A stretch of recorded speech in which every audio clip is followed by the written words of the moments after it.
What up, though? What up, though? YouTube, Facebook, fellow audio heads / sound geniuses. I'm here.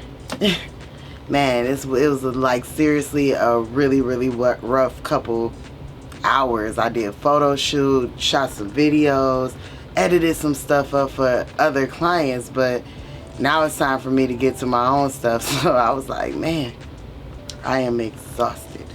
But I want to be clear in commitment. So this is part of this. I told you guys that the next video will be about input, right? So this input thing is really important. Even when I've set up my camera today, I was like, oh man, I'm using a different microphone that I'm plugging into my camera to capture this video. Let me go back and check the input level. This is something that you're going to constantly run into. So once you keep coming into a situation so many times, take mental note of that. Like, hey, I'm going to have to keep doing this. This is something that I should get used to doing repetitively if I'm going to be doing audio. So your input level is also activated in your life. What are you allowing into your life? Like, if the signal is really strong, what you get is peaks, right? So we see things that are in the red. Stop signs tell you to stop. Lights tell you to stop at the red light. Everything indicates red is something that you should stop at, right? We can all agree on that.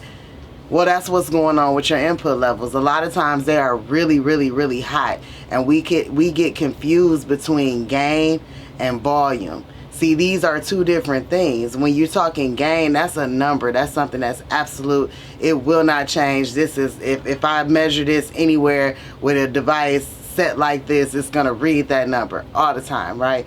Well, volume is very opinionated. It's very, open to opinion. My hearing may be better than your hearing. Your hearing may be better than my hearing. So I can't say that. You can read it in decibel levels, yeah, but to the person, the perception of what's loud is completely different. So if you take that out of the way, if you're not thinking about it in that way at all, and you just think about it as the level, hey, am I still in the green? Then you're doing it right? So my whole point here is just to really understand how much input we're allowing into our lives, not just in our audio signals, but also in our everyday lives, and then we can control that. This is our mix. This is our lives. Like, these things all go together. So I'm gonna keep stepping into this. Input can be anything though, right? So it could be drums, it could be keyboard, it could be vocals, it could be anything. And so you have to control all these different inputs that are coming in at the same time, and they're coming in at different I'm not gonna say at the same time, different times, but when you're controlling, if it's coming in the chorus, if it's coming in the verse, if it's a pre-bridge, what instruments are doing what, when, and where. And then you space these things out. And then you think about that, like friends are the same way, right? You got all these different kind of friends and all these different kind of inputs, and their levels are different. See, if we take these basic principles of life that's going on and we apply them to audio, that's when you really start getting into a space where it's like, oh yeah, this makes sense, okay? It's not really so difficult. Or that's why I say everybody is a genius, because everybody here that's watching this right now has life. So if you have life, to me, you a sound genius. Like, I just feel like that, for real. And I'm gonna keep explaining it throughout the time that I post these videos, because it's a whole big spectrum of it.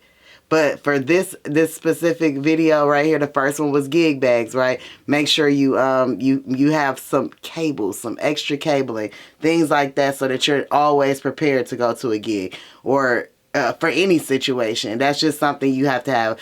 Medical bag, tool bag. Everybody has their tools somewhere, right?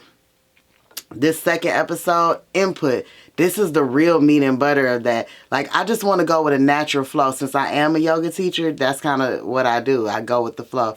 So this is kind of different because I'm not just going with the flow. This is very structured. So stay tuned, guys. Like, just stay on this ride with me. And if you have any questions, comments, feel free to put them in the comment box. Like it, share it. But by all means, understand this week and every day moving forward, what kind of input signals are you allowing into your life? And then let's have a conversation. What types of inputs are there? I'm going to tell you this part about audio. You have line level signals. They can be inputs. You have microphone level signals that can be inputs. There's all sorts of different HDMI inputs, RCA inputs, quarter-inch inputs, you know, different types of signals that are going into those inputs. Like, it's just so many different levels to it. But the most important part that we're going to talk about in this conversation that I hope starts to take place, especially in the Facebook group. There's been some really good conversations in there about audio, but input, straight up gain, trim, whatever words you want to put on it, and the difference between it and volume. Once you get that, I promise you, that's another step into taking your equipment level to the next level, your overall sound game to the next level. Now when you're reading the meters and things on your board, you actually understand what's going on. And it's as simple as I'm in the red and in the green. And how much volume. Now I can pump my volume. Because if you're pumping noise, that's what people are going to hear. So if you hear, if you're looking in your board and you see this as red, but you don't hear it yet, it's probably because you don't have the volume up that loud on the headphone, or you have it up too loud. I mean, like I said, volume is very, very broad. Anybody could hear something at a different level. So get your hearing tested. Maybe it is you. You don't hear that. You don't hear those frequencies.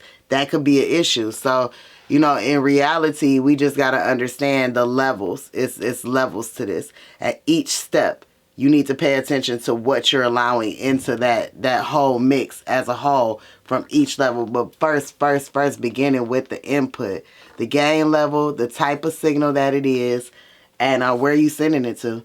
Those are your first basic steps into live sound audio, even a recording. Anything, even plugging into this camera, plugging into your phone. If you plug in a microphone into your phone and you want to capture something, say you're in a club or a concert or something like that. Have you ever had that where it's just like and it's coming through? It's like, wow, it has so much space in that room that you're in, but coming into that little bitty microphone on your phone, not so much. It can't handle sound pressures that well. It doesn't handle input levels that well, and you can't control it. So when we have like those potentiometers or knobs that we turn, that's what we're doing. We're controlling the gain. My thing in this episode is to find out where your knob is internally. So somewhere inside of you, you have the same thing that's on this interface, the exact same thing. Where'd I put it? Either way, you guys know what a knob looks like.